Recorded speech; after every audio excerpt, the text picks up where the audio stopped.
দর্শক, double action, মামলা ফিরতেই বড় নির্দেশ দিল হাইকোর্ট। বিপাকে এইসব হেভিওয়েট শিরোনামে পাহাড়ে নিয়োগ দুর্নীতি, এবার পুলিশের ভূমিকায় প্রশ্ন তুলল হাইকোর্ট। কেন এফআইআর দায়ের করতে দেরি করল বিধাননগর কমিশনারেট?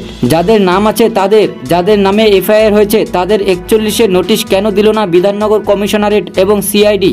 এই প্রশ্ন তোলেন বিচারপতি বিশ্বজিৎ বসু। শুধু প্রশ্নই নন, কেন এফআইআর দেরি করে কেন করা হলো তার কারণ জানিয়ে বিধাননগর কমিশনারেটকে রিপোর্ট জমা করার নির্দেশ দিয়েছে কলকাতা হাইকোর্ট। একই সাথে কেন এফআইআরের নাম থাকার পরেও অভিযুক্তদের 41-এ নোটিশ পাঠানো হলো না সেই সংক্রান্ত রিপোর্টও দেবে সিআইডি এবং বিধাননগর কমিশনারেট। প্রসঙ্গত, রাজ্যের আপত্তি থাকায় সম্প্রতি গোর্খা টেরিটোরিয়াল প্রশাসন জিটিএ শিক্ষক নিয়োগ দুর্নীতি মামলা থেকে সরে দাঁড়িয়েছিলেন কলকাতা হাইকোর্টের বিচারপতি বিশ্বজিৎ বসু।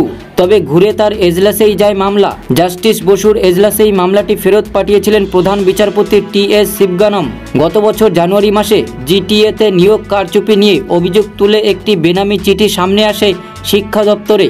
শিক্ষা দপ্তর সেই চিঠি ডিআইজি, সিআইডিকে ও ভিজিলেন্স কমিশনকেও পাঠায়। সেই চিঠিতে অভিযুক্ত হিসেবে পার্থ চট্টোপাধ্যায়, বিনয় তামাং, তৃণমূল ছাত্র পরিষদ নেতা তৃণাঙ্কুর ভট্টাচার্য ও জ্যোতিপ্রিয় মল্লিক ঘনিষ্ঠ হাবড়ার তৃণমূল ছাত্র পরিষদ নেতা বুবাই বোস, স্কুল পরিদর্শক প্রাণগোবিন্দ সরকার সহ রাজন্না হালদারের স্বামী প্রান্তিক চক্রবর্তীরও নাম ছিল। সেই অভিযোগের ভিত্তিতে সিবিআইকে অনুসন্ধান করার নির্দেশ দিয়েছিল হাইকোর্টে বিচারপতি বসুর সিঙ্গেল বেঞ্চ। আদালতে এই সংক্রান্ত রিপোর্ট দিতে বলা হয়েছিল সিবিআইকে।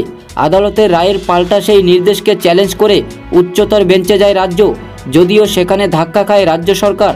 সিবিআই অনুসন্ধানের নির্দেশ বহাল রাখে ডিভিশন বেঞ্চ। যদিও ডিভিশন বেঞ্চের নির্দেশ ছিল রাজ্য পুলিশ তদন্ত চালিয়ে যেতে পারবে, পাল্টা সেই রায়কে চ্যালেঞ্জ করে সুপ্রিম কোর্টে গিয়েছিল রাজ্য। সেখানে সিবিআই তদন্তের নির্দেশ উপর স্থগিতাদেশ দেওয়া হয়। দর্শক, নিয়ম বদল, এই মামলাগুলি নিয়ে বিরাট সিদ্ধান্ত। বিজ্ঞপ্তি জারি করল কলকাতা হাইকোর্ট। এদেশের প্রাচীনতম হাইকোর্ট হলো কলকাতা হাইকোর্ট। 1862 সালে স্থাপিত এই উচ্চ আদালত এদেশের অন্যতম চার্টার্ড হাইকোর্টও। এবার এই আদালতের তরফ থেকে নেওয়া হলো বড় সিদ্ধান্ত। এখানে জামিন মামলার শুনানির ক্ষেত্রে বড় রকমের বদল আসতে চলেছে। ইতিমধ্যেই জারি করা হয়েছে বিজ্ঞপ্তি। সম্প্রতি কলকাতা হাইকোর্টের রেজিস্ট্রারের মাধ্যমে একটি বিজ্ঞপ্তি জারি করা হয়েছে। একটি সংবাদ মাধ্যমের প্রতিবেদন অনুযায়ী এবার থেকে জামিন সংক্রান্ত কোনো মামলার শুনানি উচ্চ আদালতের ডিভিশন বেঞ্চে হবে না। যে বেঞ্চে যে মামলার শুনানি চলছে সেখানে জামিন মামলারও শুনানি করা হবে। আদালত সূত্রের খবর, এতদিন অবধি কলকাতা হাইকোর্টের বিচার প্রক্রিয়া সম্বন্ধিত রুল 9(2) অনুযায়ী বাজেটের উচ্চ আদালতের নানান ডিভিশন বেঞ্চে জামিন সংক্রান্ত মামলাগুলির শুনানি হতো। এক্ষেত্রে বলে রাখি, জামিন সংক্রান্ত মামলা বলতে আগাম জামিন, অন্তর্বর্তী জামিন, জামিন বাতিলের পাল্টা মামলা সহ সব ধরনের মামলা বোঝানো হয়েছে।